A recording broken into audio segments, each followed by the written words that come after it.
Welcome to the Real Money Pathway, where I share my journey from financial collapse to lasting wealth. I'm David Kim, and I'll guide you through practical strategies that transform my finances and can transform yours too. Let's build your pathway to financial freedom.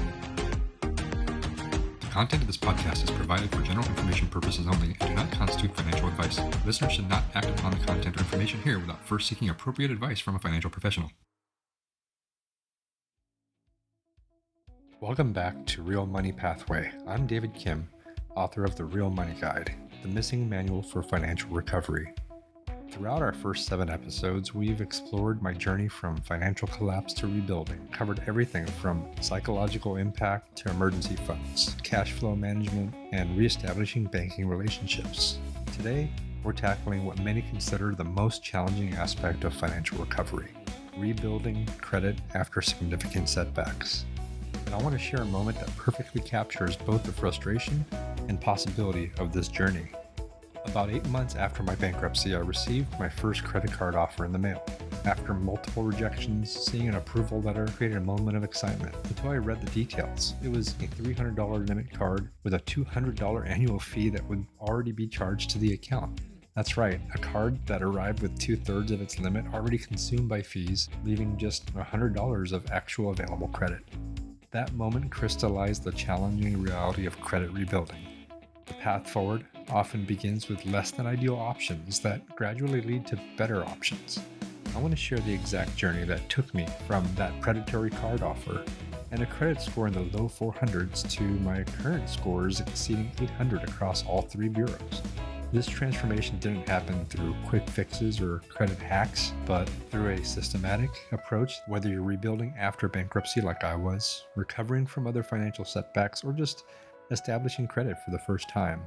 Today's episode will provide a practical roadmap for creating not just higher scores, but a sustainable credit profile that supports your broader financial goals. Credit rebuilding is less about complicated strategies and more about understanding how that credit scoring system works, then implementing simple but consistent actions that gradually restore trust with potential lenders. Let's explore exactly how that happens. The foundation of effective credit building begins with fully understanding your current situation, not just your numerical score, but the specific factors creating that score and their relative importance for recovery planning. This assessment goes beyond simply checking a credit monitoring site to developing a comprehensive understanding of your unique credit profile. My post-bankruptcy reality check began with ordering my complete credit reports from all 3 major bureaus, TransUnion, Equifax, and Experian. When these reports arrived, they presented a sobering picture of my financial collapse. My TransUnion report alone stretched over 27 pages, documenting a multitude of late payments, collections, charge-offs, and finally the bankruptcy filing that represented the culmination of my financial challenges. More than just the negative items themselves, what struck me was seeing my entire financial history laid bare chronologically. The report showed my progression from perfect payment history during my stable employment through occasional late payments, as challenges began, and then increasingly severe delinquencies as my situation deteriorated, and finally the bankruptcy that represented both ending and new beginning. This detailed review revealed patterns that simple score monitoring couldn't capture, specifically how my once excellent credit had deteriorated through distinct phases rather than sudden collapse. This progression insight proved valuable for understanding how rebuilding would likely follow similar phases in reverse, requiring patience through a gradual recovery rather than expecting dramatic improvements. Beyond reviewing the negative items, I discovered several crucial insights by examining my complete reports. Credit mix assessment revealed I had essentially no active accounts reporting positive information after bankruptcy. All credit cards included in the bankruptcy and closed by creditors, my auto loan surrendered. My credit reports showed exclusively negative history with no positive accounts to begin rebuilding my profile. Inquiry analysis showed multiple recent applications from desperate attempts to access credit during my pre-bankruptcy struggles. These inquiries, while individually minor factors, collectively contributed to my extremely low score and indicated a pattern of financial distress that didn't immediately disappear with bankruptcy discharge. Public records confirmed the bankruptcy filing appeared on all three bureaus, though with slightly different recording dates. Understanding this consistency across bureaus helped establish realistic expectations for all three scores rather than focusing on a single bureau that might show temporary variation. The reports also revealed several inaccuracies requiring correction before rebuilding could proceed effectively.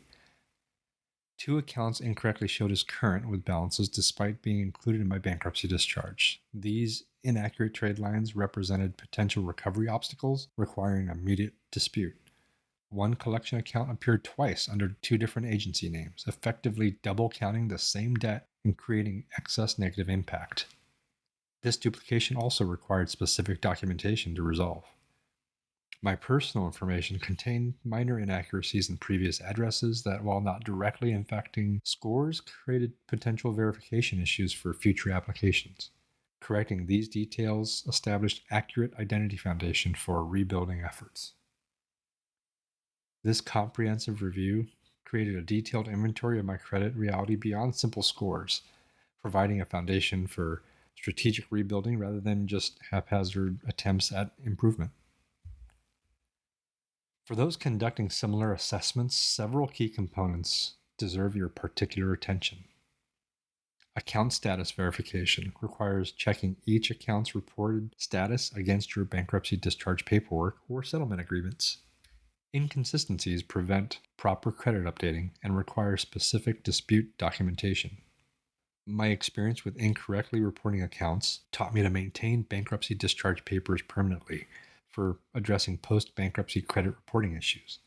These documents proved essential for resolving status disputes years after filing. Payment history analysis beyond negative versus positive reveals particular patterns that inform rebuilding strategies. Understanding whether delinquencies show isolated incidents or progressive deterioration helps predict how quickly consistent positive behaviors might counterbalance previous negative patterns. Credit limit and utilization examination shows reporting patterns that affect score calculations beyond just simple payment records. Some of my closed accounts continue reporting previously high balances without corresponding limits, creating artificially elevated utilization calculations that also suppressed and reduced my credit scores beyond actual credit behavior. After completing this assessment, I gathered all relevant information into one place. It included a complete inventory of all accounts appearing on reports, including their status, balance, payment history, and expected report duration. Specific inaccuracies requiring correction with supporting documentation, references, and dispute procedures. My current scores from all three bureaus, establishing baseline measurements for tracking improvement.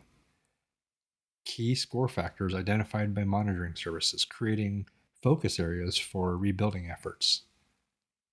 This combined document served as my rebuilding roadmap, converting overwhelming credit reports into a structured action plan, addressing specific issues in priority order. Rather than feeling defeated by 27 pages of a single report to over 90 pages of those 3 reports, I now had a concrete starting place for systematic improvement. The most improvement insight from this assessment process was recognizing that credit rebuilding would require addressing multiple factors simultaneously rather than focusing on a single quick fix approach. My comprehensive review revealed that no individual negative item created my low scores, rather the combination of a multitude of negative factors required systematic improvements across all 3 credit bureaus and several credit dimensions.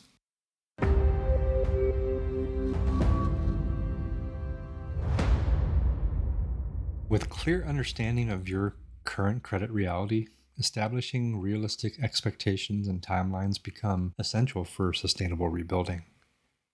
One of the most common obstacles to successful credit recovery isn't technical strategy, but unrealistic timeline expectations that lead to disappointment, frustration, and eventually abandoned efforts. My own rebuilding journey required establishing a progressive credit milestone journey, a series of realistic score targets with specific timeframes based on how credit scoring models actually work rather than just wishful thinking. This approach created manageable expectations while maintaining motivation through visible progress markers. Before sharing my specific timeline, it's important to understand several fundamental realities of credit scoring recovery patterns. Negative information impact gradually diminishes over time, even before items disappear completely. While bankruptcy remained on my reports for the full reporting period of 10 years, its score impact decreased significantly after 2, 5, and 7 years. Recovery speed varies dramatically based on your specific credit profile. Someone with a single isolated negative incident typically recovers more quickly than someone with extensive negative history. My comprehensive financial collapse required much longer rebuilding time than someone who has experienced a single missed payment or a brief utilization spike. Rebuilding occurs in distinct phases rather than linear improvement. My scores showed periods of significant gains, followed by plateaus where continued positive behavior created minimal score change, then followed by additional improvement phases when certain thresholds were crossed. Different scoring models respond differently to rebuilding activities. During recovery, my FICO scores consistently lagged behind Vantage scores, creating significant variations depending on which model potential creditors utilize for decisions. With these realities in mind, I created a multi-phased rebuilding timeline with specific targets and focus areas for each period.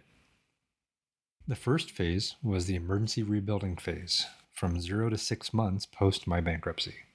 The primary goal was to establish initial positive reporting through secured products. My hope was to achieve a score target of 500 or more from my initial 430 score. My focused activities included secured card establishment, dispute resolution, and credit monitoring setup.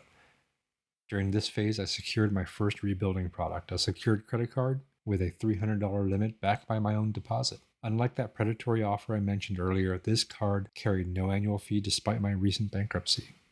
By making small purchases and paying the balance in full monthly, I established the first positive reporting in my otherwise totally negative profile. The next phase is the foundation building phase from 6 to 12 months.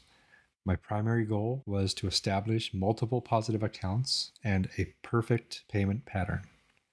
My score target was to hit 550 or more from that 500 credit score that I was able to achieve in month 6. The focus activities would be to obtain an additional secured credit card, a credit builder loan, and authorized user status. This phase expanded my positive credit mix through a second secured card from a different issuer and a credit builder loan from a local credit union. These additions created diversity in my credit profile while maintaining perfect payment history across all accounts. Particularly effective strategy during this period was becoming an authorized user on my friend and mentor Casey's long-established credit card.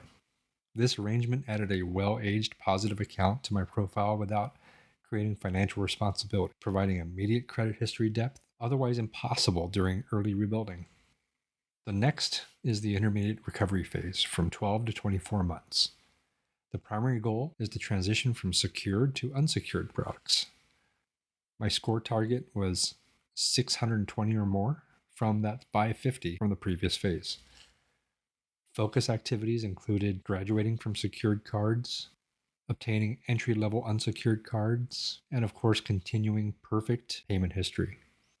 By consistently managing secured accounts for approximately 12 months, I qualified for graduation to unsecured status with my original secured card issuer. This transition returned my security deposit while maintaining the positive payment history established with the account. This period also saw approval for my first unsecured card, a store card with a modest $500 limit that further diversified my credit mix. While this product carried higher interest rates, its approval created another positive reporting trade line without requiring security deposits. Then the advanced rebuilding phase from 24 to 36 months came with a primary goal of establishing mainstream credit relationships with major issuers. My score target was 680 or more from the 620 I had established from the previous phase. Focus activities was obtaining a major bank unsecured card, obtaining limit increases, and continuing utilization management. With 2 years of consistent positive history established, my application for a major bank unsecured Visa card was approved with a $2,000 initial limit. This mainstream acceptance represented significant validation of my rebuilding efforts, while creating opportunities for limit increases through continued responsible usage. During this phase, my original secured turned unsecured card implemented automatic limit increases based on account management, gradually expanding from its initial $300 limit to nearly $3,500 limit through regular small purchases and full monthly payments. And finally, the optimization phase, which is a continuing phase from 36 months and beyond. The primary goal is to develop premium credit relationships approaching pre-bankruptcy quality or more, with a score target of 720 plus from that 680 that I had hit from the phase before. Focus activities was obtaining premium rewards cards, strategic application timing, and, as always, continued perfect payment history and management. After 3 years of continued systematic rebuilding, my applications for premium rewards cards received approvals with substantial initial limits. These relationships completed my transition from credit rebuilding finally to optimization, with product access comparable or even better to my pre-bankruptcy situation, despite the bankruptcy still appearing on my reports. Throughout this timeline, I monitored 3 distinct credit score bands that created meaningful context for my progress. Subprime is below 600. It's the initial rebuilding phase, with limited access to credit products and higher costs when available. The near prime band, 600 to 680, is the transition phase, with improving terms and expanded product availability, though not yet optimal pricing. And then the prime band is 680 or more, with mainstream credit access and competitive terms and regular improvement through consistent management. This phase recognition helped maintain perspective during rebuilding plateaus where continued positive behavior temporarily created limited visible improvements. Understanding that credit rebuilding happens through distinct threshold crossings rather than continuous linear progress prevented discouragement during seemingly stagnant periods. For those creating personal rebuilding timelines, several principles from my experience proved very valuable. First, focus on progress patterns rather than exact score predictions, as individual results vary based on unique credit profiles and scoring model variations. Next, establish conservative initial expectations, recognizing that early rebuilding typically yields very modest improvements before accelerating as positive history accumulates. Then, create multiple measurement points rather than just fixating on a single score. Different lenders utilize various models and bureaus for decisions. Recognize that rebuilding timelines depend significantly on your starting point. Someone with isolated negative items generally recover much more quickly than someone with extensive negative history like I had. The most important insight from my experience was that credit rebuilding requires sustained consistency rather than those isolated actions. My timeline succeeded not through particular strategies, but through establishing positive patterns maintained without exception throughout the entire rebuilding period. This consistency eventually outweighed negative history, creating steady progression through each recovery phase towards comprehensive credit restoration.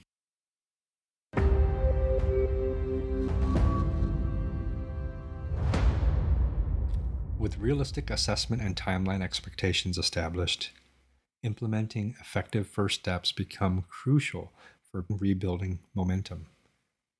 These initial actions create the foundation for later progress while establishing positive reporting patterns that gradually counterbalance negative history.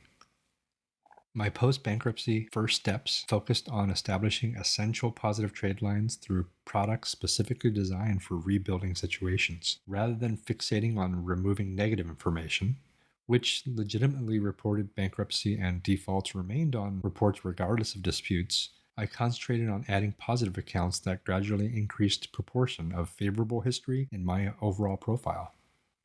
The most important initial product in my rebuilding journey was a secured credit card through Navy Federal Credit Union. Unlike the predatory offer I talked about earlier with that $300 security deposit, Unlike the predatory offer described earlier, this card required a $300 security deposit that established equivalent credit limit without excessive fees or interest rates. Despite my bankruptcy, my credit union relationship and security deposit mitigated risk sufficiently for approval without waiting for discharge aging. My approach to this first secured card established patterns that proved crucial throughout my rebuilding journey. I used the card exclusively for a single category of predictable expenses, specifically gas purchases that typically represented about $75 to $100 a month. This limited usage created regular activity necessary for reporting without risking unmanageable balances. I implemented immediate payment after each purchase rather than waiting for statements, using mobile banking transfers whenever the card was used. This approach prevented balance accumulation while establishing a perfect payment pattern from the beginning. I monitored reporting carefully to ensure activities appeared correctly on credit reports, discovering that only statement balances reported rather than transaction level details. This insight informed my later strategy of ensuring small balances appeared at statement closing to demonstrate activity while minimizing utilization. I maintained detailed records of all transactions, payments, and communications, creating documentation that later proved valuable when addressing reporting discrepancies. This organizational habit, established through necessity during rebuilding, continued, benefiting my financial management after recovery. The implementation results appeared relatively quickly, with first positive reporting approximately 30 days after establishing the account. While the single trade line created minimal initial score impact, it established the first counterbalance to all of the previously negative reporting and began this foundation for future improvement. For those implementing similar first steps, several things from my experience deserve attention. Starting with a secured product specifically designed for rebuilding generally produces better results than attempting any kind of mainstream unsecured application that will likely receive denial. My focused approach, seeking appropriate rebuilding products, yielded immediate success compared to prior scattershot applications for cards exceeding my realistic approval prospects. Comparing secured card terms revealed significant variations even among rebuilding products. Critical features worth evaluating include what is the security deposit required and the relationship to the credit limits. What are the annual fees and maintenance charges, the interest rates, and the graduation potential to unsecured status, as well as reporting practices to credit bureaus. My comparative research revealed options ranging from excellent rebuilding tools to nearly predatory products targeting desperate consumers. This evaluation process identified cards with no annual fees, guaranteed credit bureau reporting, and clear graduation criteria that created optimal rebuilding foundations. Several usage principles proved really valuable for my rebuilding. Maintaining utilization below 30% of available credit significantly benefited scoring calculations. With my $300 limit, I ensured reported balances remained below $90 by timing purchases and payments strategically around those statement closing dates. Creating transaction patterns that demonstrate responsible usage rather than desperate credit seeking help establish positive behavioral indicators beyond that simple payment history. Regular small purchases paid promptly created more favorable activity patterns than maxing limits and maintaining high balances even with on-time payments. Avoiding cash advances completely prevented negative indicators associated with these types of transactions. Despite occasional convenience temptations, I recognize that cash advance usage often creates negative scoring implications even with proper repayment. Beyond secured credit cards, several additional first steps accelerated my rebuilding progress. A credit builder loan through my credit union created diversity in my credit mix while establishing additional positive payment history. This product placed loan proceeds in restricted savings while I made regular payments, essentially creating a structured savings plan that reported as installment credit to bureaus. The installment classification complemented my revolving secured card, creating a balanced credit mix that scoring models generally favor over single account type profiles.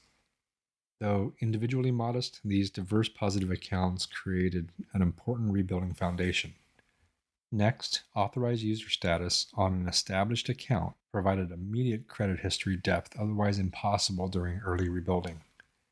By becoming an authorized user on my friend and mentor Casey's well-maintained credit card with close to 20 years of perfect history, I added significant positive longevity to my otherwise new credit profile.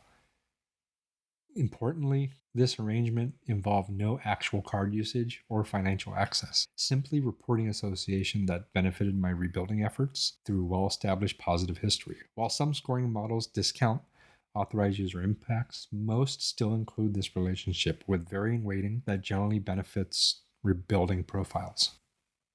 Finally, systematic credit monitoring established the feedback mechanism necessary for effective rebuilding. Rather than occasional check-ins, I implemented regular monitoring through both free and paid services that provided alert notification for any report changes, regular score updates across different models, detailed factor information explaining score components, and finally, historical tracking that showed progress patterns. This monitoring system prevented surprises while creating concrete evidence of rebuilding progress that maintained motivation through challenging periods. The specific improvement tracking helped reinforce to me that consistent, positive behavior gradually counterbalances negative history, even when progress seems slow during those particular phases. The dispute process represents the final significant first step, though with important strategic considerations. Rather than disputing legitimate negative information that's unlikely to be removed, I focused exclusively on actual inaccuracies requiring correction.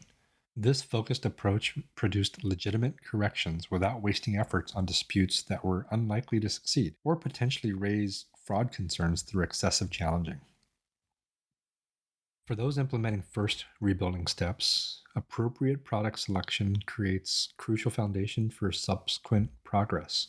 Rather than accepting any available credit, regardless of its terms, strategic evaluation, identifying truly appropriate rebuilding tools prevents unnecessary setbacks from predatory products or misaligned rebuilding approaches. The most important insights from my first steps experience was recognizing that rebuilding begins with establishing new positive patterns rather than eliminating previous negative history. By focusing primarily on creating consistent, favorable reporting through appropriate products, I established rebuilding momentum that gradually diminished negative impact through proportional positive history, rather than fixating on removing legitimately reported past challenges.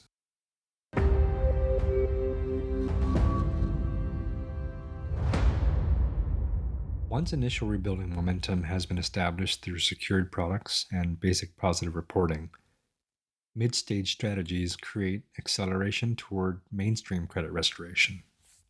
This intermediate phase represents the bridge between initial rebuilding products and premium credit relationships, requiring strategic approaches that maximize progress while minimizing potential setbacks. My mid-stage recovery focused on three primary objectives: transitioning from secured to unsecured products, strategically expanding credit mix, and optimizing existing accounts for maximum positive impact. These complementary focuses created comprehensive improvement across multiple scoring factors rather than concentrated progress in a single dimension. The secured to unsecured transition began about 12 months into my rebuilding journey, when consistent management of my initial secured card created graduation opportunity. Rather than requesting this conversation, I maintained perfect usage patterns until the issuer automatically reviewed the account and offered unsecured status with deposit return. This passive approach yielded better results than aggressive graduation requests might have produced, as the issuer-initiated upgrade included a modest limit increase alongside security deposit return. The graduation maintained the account's age and positive history while eliminating the secured designation that identified it as a rebuilding product. For those approaching similar transitions, several considerations from my experience prove valuable. Understanding issuer-specific graduation policies reveals significant variations that affect strategy development. Some issuers offer automatic reviews after specific time periods, while others require explicit graduation requests or provide no secured to unsecured pathways at all. My research identified Capital One and Discover as offering particularly favorable graduation potential compared to other major issuers, with established review timeframes and clear conversion criteria. This information would have shaped my initial secured credit card selection had it been available during my earliest rebuilding phase. Maintaining consistent positive usage patterns for 6 to 12 months typically creates optimal graduation positioning, demonstrating sufficient responsibility for unsecured consideration without excessive waiting periods that delay rebuilding progress. My 12 months of perfect payments, low utilization, and regular activity created ideal graduation candidacy that resulted in automatic conversion without requiring explicit requests or negotiations.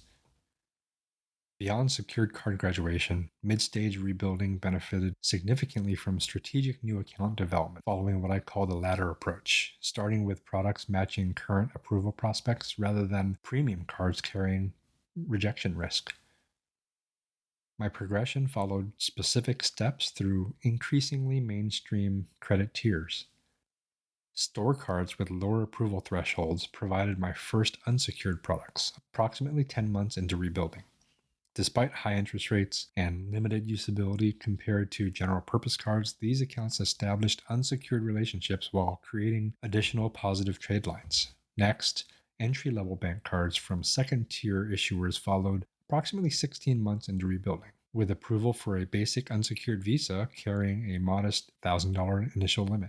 This mainstream card acceptance represented significant rebuilding progress while creating relationship foundation with a major financial institution. Major bank standard cards became available about 24 months into rebuilding, with approval for unsecured products from premier issuers that previously were inaccessible. These relationships completed that transition from rebuilding to mainstream credit access despite the bankruptcy that was on my report. For those implementing similar progression strategies, several principles are key to implement from my experience.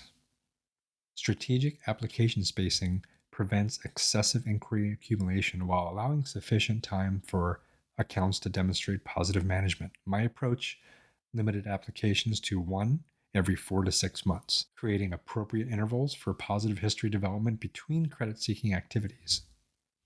By researching typical approval patterns for specific products or using pre-approval tools that are available online, I identified cards matching my rebuilding stage rather than applying officially for premium products that were beyond my realistic consideration. Pre-qualification utilization, whenever available, creates application confidence with reduced risk. Many issuers offer soft pull pre-qual that provides approval likelihood indicators without creating hard inquiry. These tools allowed evaluation of multiple options without score impact before submitting formal applications with strong approval prospects. Beyond new account development, optimizing existing accounts created substantial mid-stage improvements. Utilization management through mathematical optimization rather than general guidelines enhanced score impact significantly. Rather than simply maintaining utilization below 30%, I implemented a specific percentage targeting that recognized scoring algorithms often assign distinct values to different utilization ranges. My detailed tracking revealed that maintaining overall utilization between 1 to 9% rather than 10 to 29 created noticeably stronger scores, while ensuring accounts didn't report zero balances, prevented algorithm interpretation as inactive. This precise management requires statement timing awareness and payment coordination, but produced measurable score improvements beyond basic utilization control. The combined impact of these mid-stage strategies accelerated my rebuilding progress beyond what initial approaches alone might have achieved.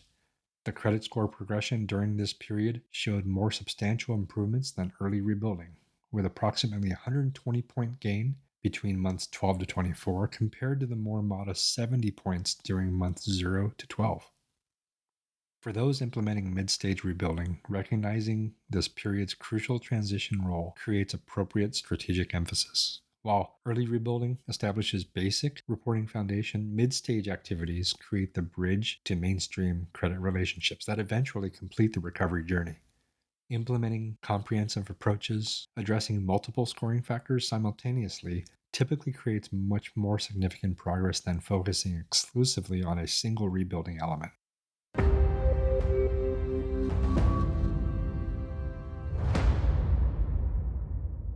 As rebuilding progresses from basic recovery towards genuine credit strength, advanced optimization strategies create the final transformation from good enough to truly excellent credit. This phase focuses less on establishing basic positive history and more on maximizing score potential across sophisticated scoring factors that distinguish exceptional profiles from merely average ones. My optimization began approximately 36 months into rebuilding, when my scores had recovered to the high 600s across major models. While this represented dramatic improvement from post-bankruptcy lows and provided access to mainstream credit products, significant optimization potential remained for achieving truly premium credit standing despite bankruptcy history. The foundation of advanced optimization involves understanding and addressing what I call secondary scoring factors, elements beyond basic payment history and utilization that create meaningful distinctions among established positive profiles. While these factors create relatively minor impacts during early rebuilding, they become increasingly significant as primary factors stabilize through consistent positive behavior. Several strategic strategies significantly accelerated my transition from good to exceptional credit during this phase. First, strategic account aging. Credit history depth provides substantial scoring benefits often overlooked during rebuilding focus on recent positive behavior.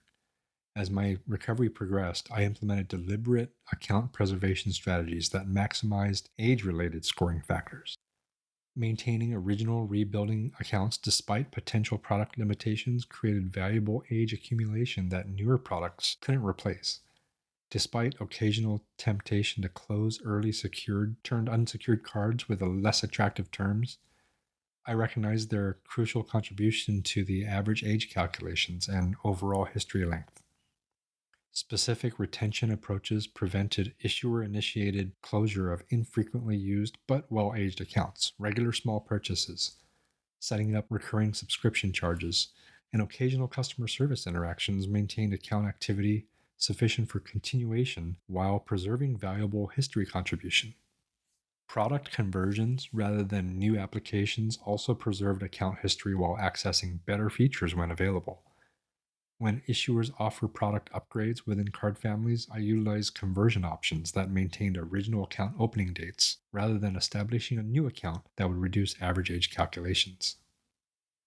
Next, credit mix diversification. While early rebuilding focused on establishing basic positive trade lines, advanced optimization benefited from deliberate credit mix development, addressing specific scoring preferences. Balanced, revolving, and installment accounts create optimal category distribution that scoring models typically favor over concentration in either classification. By maintaining appropriate installment loans alongside revolving credit cards, I established comprehensive credit demonstration rather than limited usage patterns. Mortgage Relationship Edition provided substantial positive impact beyond basic credit products. Approximately 48 months into rebuilding, my scores had recovered sufficiently for mortgage qualification despite bankruptcy history still appearing on reports.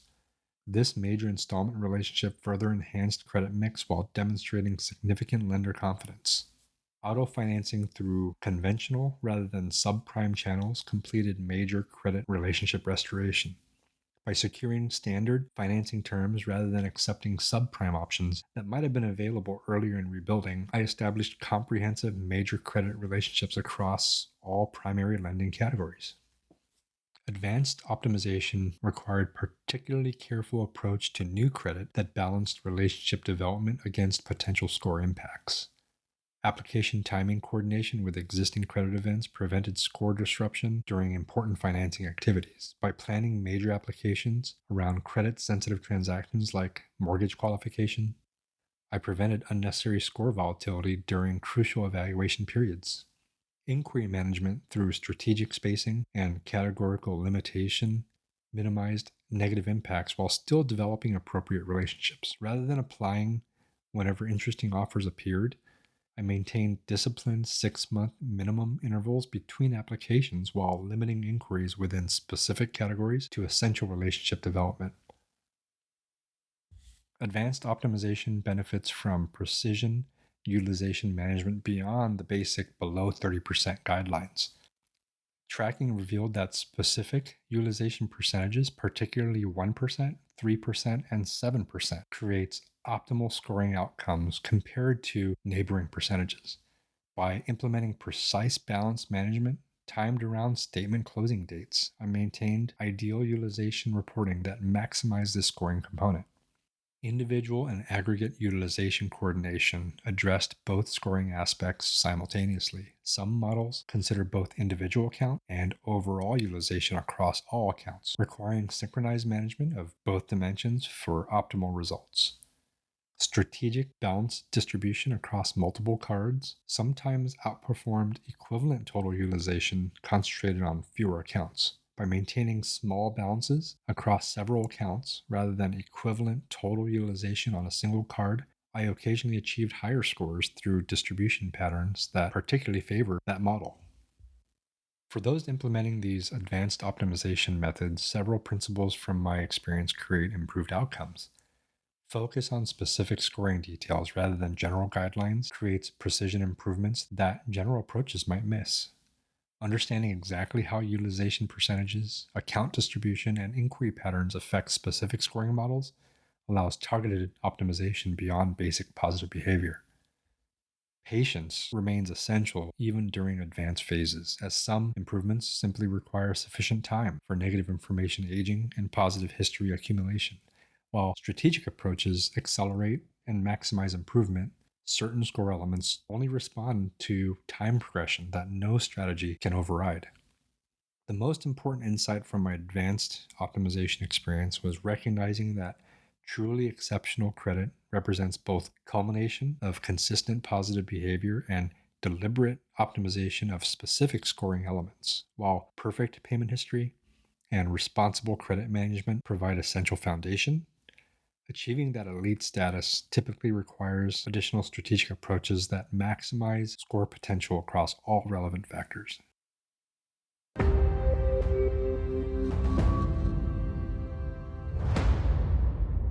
Today's episode focused on rebuilding credit after significant setbacks, and our practical takeaway provides a starting point for developing your own rebuilding strategy regardless of your own situation. I'm introducing the Credit Rebuilding Roadmap tool, now available on both realmoneypathway.com and therealmoneyguide.com.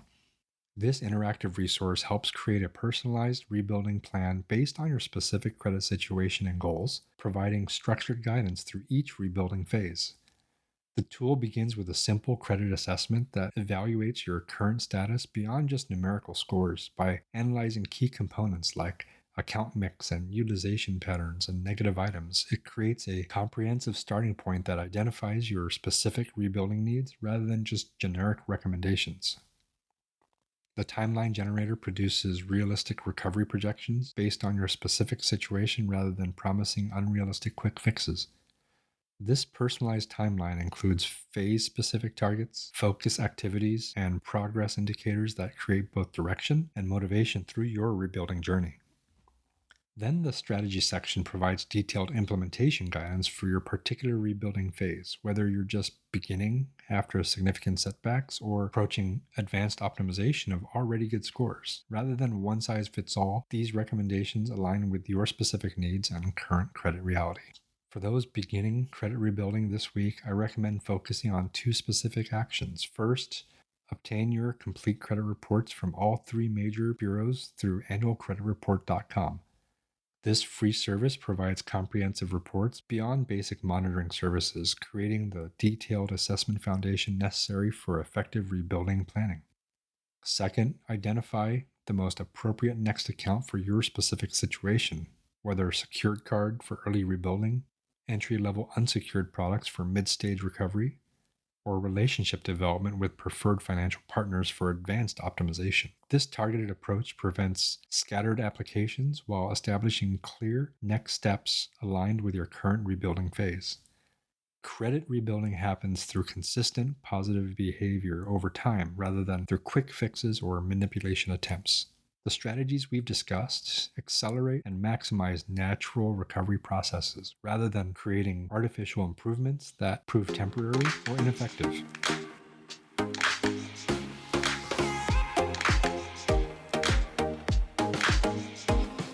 we've explored comprehensive approaches to credit rebuilding after significant setbacks, from understanding your current credit reality through establishing realistic timelines, implementing effective first steps, developing mid-stage acceleration strategies, and ultimately achieving advanced optimization that transforms good credit into exceptional credit.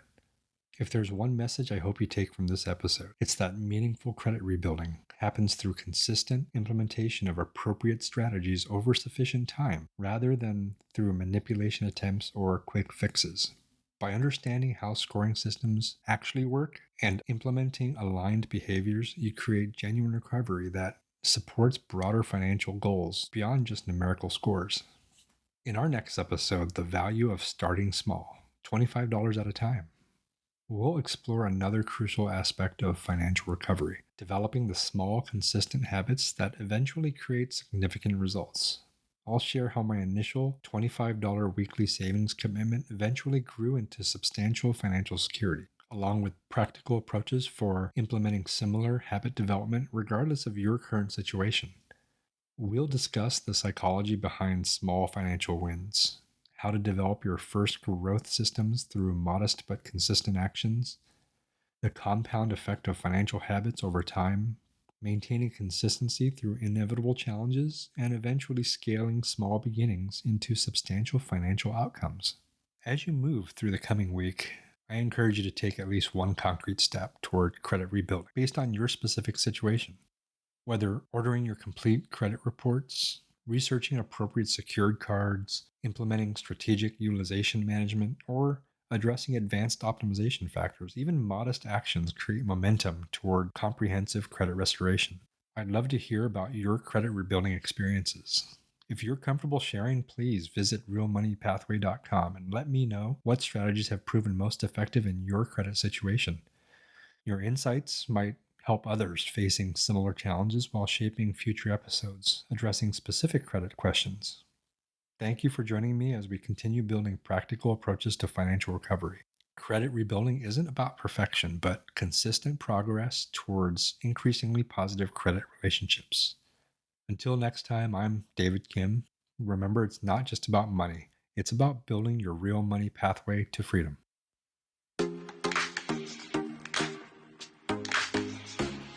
Thanks for joining me on the Real Money Pathway podcast. I'm David Kim, reminding you that financial success isn't about perfection, it's about progress.